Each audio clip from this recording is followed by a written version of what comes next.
Bom dia, eu estou aqui para falar sobre o nosso analisador léxico da linguagem Emoticode. Então, o que a nossa linguagem faz? Emoticode é uma linguagem imperativa, onde cada símbolo do código é um emoji. Então, no lugar de palavras-chave, você programa utilizando emojis. Como, por exemplo, em vez de usar o if, você utiliza o emoji de interrogação. O while é duas setinhas girando e o print é o alto-falante. Isso torna o código visualmente distinto e independente de idioma natural. Para o nosso analisador léxico, a gente fez essa interface aqui. Aqui é onde você programa em si, você coloca o seu código em emoticode e quando você clica em analisar código, ele mostra aqui a linha e a coluna onde o lexema foi encontrado, o lexema que foi encontrado e o token que é referente a esse lexema.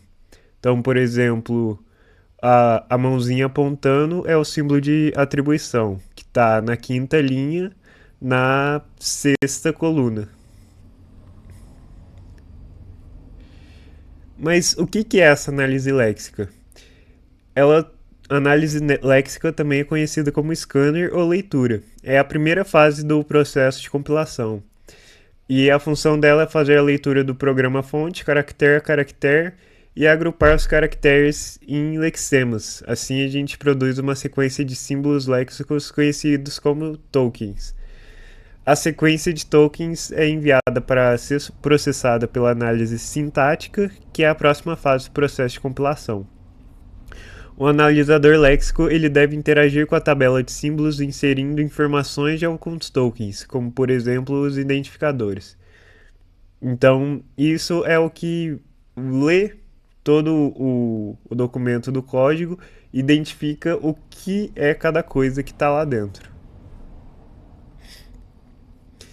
Os tokens que a gente reconhece como identificadores: letras ou travessões seguidos de letras, dígitos ou só os travessões, números inteiros ou decimais, strings entre aspas duplas, chars entre aspas simples, os operadores de pontuação, parênteses, vírgula, ponto e vírgula, mais, menos, vezes, dividir e todos. E os emojis, que são o principal, são as palavras-chave.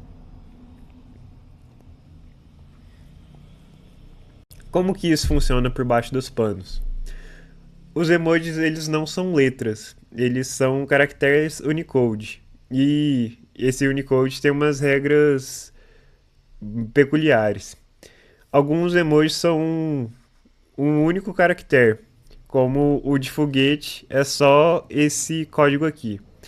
Alguns são formados por alguns emojis juntos. Então, o de engrenagem, por exemplo, para você representar ele, você precisa de dois códigos, que são esses daqui. E, e na nossa linguagem, a gente também representa tokens com mais de um emoji.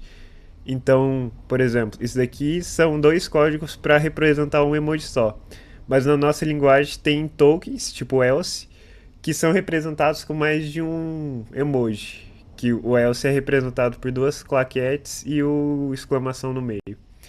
Então, no nosso trabalho, a gente teve que lidar com isso de ter vários códigos seguidos e alguns deles serem um único emoji e outros serem mais emojis que formam um único token. O nosso projeto, a gente fez o back-end em Go e aquela interface do analisador em React, e ele está seguindo esse fluxo aqui. O usuário digita o código, o editor, o Monaco, ele vai mandar para o Analyze, que utiliza esse Rails aqui, que é o que liga o nosso front-end em React com o nosso back-end em Go. Em Go a gente vai usar essa função principal, que é o principal do nosso trabalho, que é o scanner, que é ele que vai pegar os tokens. Ele vai gerar os tokens e se ele encontrar erros, ele vai retornar tudo isso daqui para o nosso front-end. Então, o nosso scanner ele tem três camadas. A camada 3 são os delimitadores. Então, ele primeiro olha se aquele emoji que ele está vendo, aquele token, ele está abrindo ou algo. Então é tipo o abre chaves. Depois ele olha se não é um emoji composto. Então, naquele caso do else, que três emojis formam um token, ele vai olhar o primeiro e ver se o emoji que está em seguida ele é uma sequência composta. E depois ele vê se é o emoji simples. Se ele passou pelas duas camadas anteriores, não é nenhum emoji que abre algo, nem um emoji composto, ele a gente chega que é um emoji simples, então ele vai pegar aquele token referente a só o emoji simples.